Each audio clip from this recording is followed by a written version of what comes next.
And tonight there are breaking developments about an Iranian attempt to shoot down a U.S. drone. It all happened in international airspace on November the 1st. But thanks to the most secretive White House of all time, you were not told about it until after the election. We're going to have a full investigation into this matter coming up later this hour. But first things first, is America still a center-right nation? Now, it'd be silly to say that a nation that elects Barack Obama, and especially one that re-elects him, is a nation that remains, in important respects, center-right. Now, the question is, well, what do you do about that? Now, I guess one option is despair for some. People are lost. The country is lost. It's all hopeless. And we may as well just pick up our marbles and we might as well go home. Now, that's one option. And I think we as conservatives, we ought to reject that option. Now, a second option is anger. We can yell at the American people for not being as conservative as we wish, and that we were right, and that they ought to be more conservative. Now, that might be emotionally cathartic. It might make you feel good. You may feel morally superior to the masses, and it'll make conservatism a minority movement for a long, long time. I think we as conservatives, we should reject that option as well. Now, there's a third option, and we can jettison our principles and we can become liberal light. So we embrace big government, higher taxes, abortion on demand. Now that would be a disaster politically, and it would also be intellectually, and it would be morally a surrender. That's a third option, and conservatives, I believe, should reject that. Now, there is a fourth option, and that option is that understanding the change that is now underway in this country, you got to take this into account. And I think we as conservatives, we ought to refine our arguments in a way that is persuasive to the country, telling them that our position, convincing them it's a better way. And that means we need to have solutions to the big problems of this age, not 2 generations ago. Now, states are passing laws allowing same-sex marriage. States are now legalizing marijuana. A majority of Americans re-elected Barack Obama. So we need to understand this. Things are changing, and we need to figure out why it's happening, and we need to think through what we need to do about it. We got to be smart about the battles we pick and how we fight them and how we can win over the American people once again. Now, the other thing we need to do is to keep perspective. Now, yesterday I mentioned Margaret Thatcher in Great Britain. Now, in the 1970s, people thought that Great Britain was lost, that it was in the grip of labor unions, that there was no reason for them to fight anymore. Now, Margaret Thatcher said nonsense to all of that. She made a forceful, powerful, moral case for why conservatism was the path to new hope, new opportunity, new prosperity, and greater human happiness. And not only did she win, she changed the trajectory of British society. Now, the same thing happened with Ronald Reagan in 1980. Now, if you remember, the 1970s was an awful decade. Socially liberal. We had Nixon. He was pushing wage and price controls, détente, Watergate. Crime was out of control. Then we had the election of Jimmy Carter and the retreat of American power abroad. Now, liberals were dominant in the House and Senate till 1994. Conservatism seemed like a lost movement. Reagan, he didn't give up. He didn't turn on America. Rather, he made a case in broad, hopeful, appealing terms. He persuaded people. He didn't scold them. He came up with an agenda that met the needs of his time, and then slowly he won people over. And in the process, he changed the history of America and the history of the world. Now, that's the model we need now in 2012. Don't deny reality, but don't give up hope. And while we chart a new course, we need to make a place in history for this recent election and define it in our terms, in real terms. So now we are just 48 hours removed from the 2012 presidential election. There's no doubt in my mind that it will be remembered as the dirtiest, the sleaziest, and the most undignified election in American history.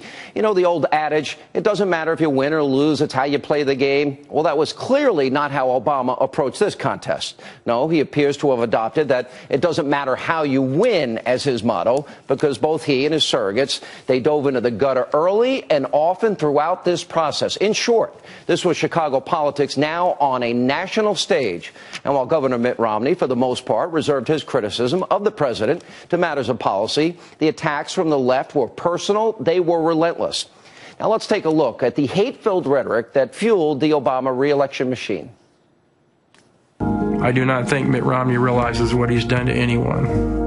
And furthermore, I do not think Mitt Romney is concerned. I don't know the facts of when Joe Sopcik's wife got sick or when she died. But as I said before, I do know the facts of what Mitt Romney did with GS Steel. I think the agenda of the Republican Party and of Mitt Romney has clearly been and can be interpreted as an attack on the issues that matter to women. This is a guy who says corporations are people and straps the family dog to the roof of his car. He's speaking to that fringe out there who do not want to see anybody other than a white person in a leadership position.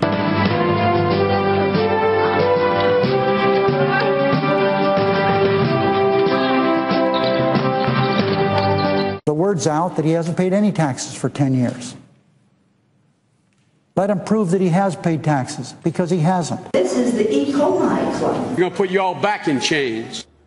Now, granted, this was an important race, and this is a full contact sport. For example, so is football. And what the president did to smear Mitt Romney and his family was the equivalent of a 15-yard face mask, a chop block, a blow to the quarterback's head, and a late hit, and it was all rolled into one. Only he didn't care if he was penalized. He just wanted to secure another 4 years of endless golf, concerts, Jay-Z, Beyonce, George Clooney, whatever else he could do, while, by the way, the economy was tanking, terrorists murdering Americans in Benghazi. Joining me now, here in studio, radio talk show host, radio TV host, the outspoken Sean Compton's production, Billy Cunningham. Sean Hannity, how are you? How are you? You were upset. I felt as if something had crawled inside my body and died. And Tuesday night, I was lower than whale dung in the Marion Trench. Man, I talked with you. I was done. But today and last night, I said, you know what?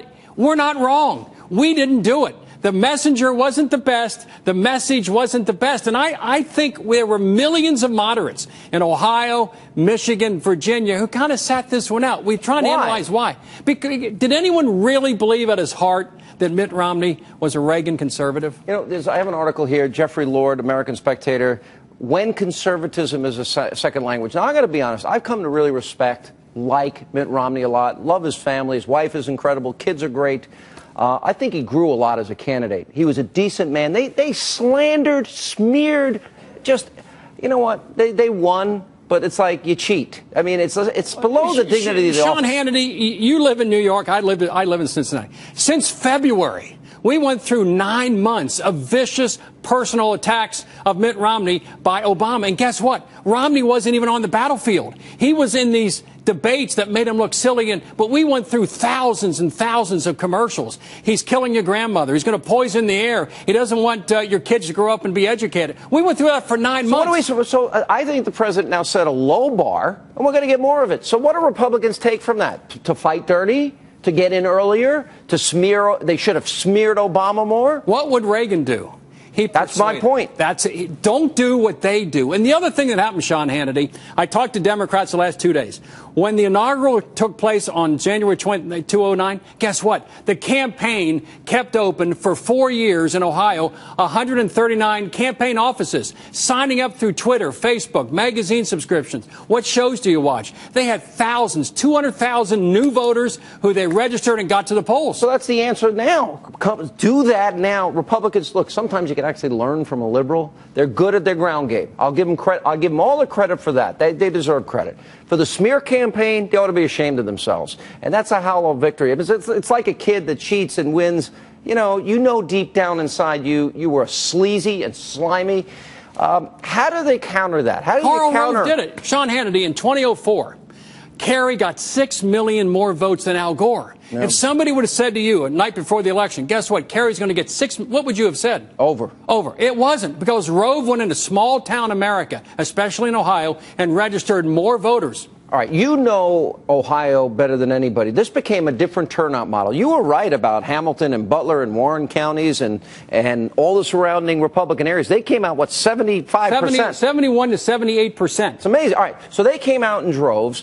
But still it wasn't enough because northern Ohio came out in numbers that were unprecedented. Look, Obama lost 10 million votes nationally, but I'm shocked.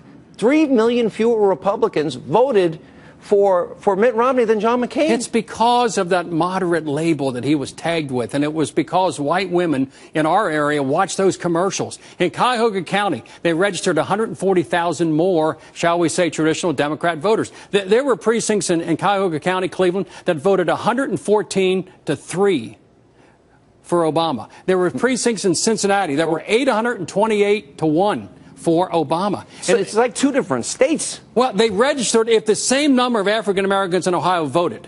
in 2012, the vote in 2008, Romney would have won the state. But it's so close, Virginia, Ohio, Florida. There's got to be some adjustments. But I think you don't compromise your principles, and they've got to do a better job of messaging. Their ground game's got to get stronger. And they've got to get the right candidate. I mean, it's got to be a united party.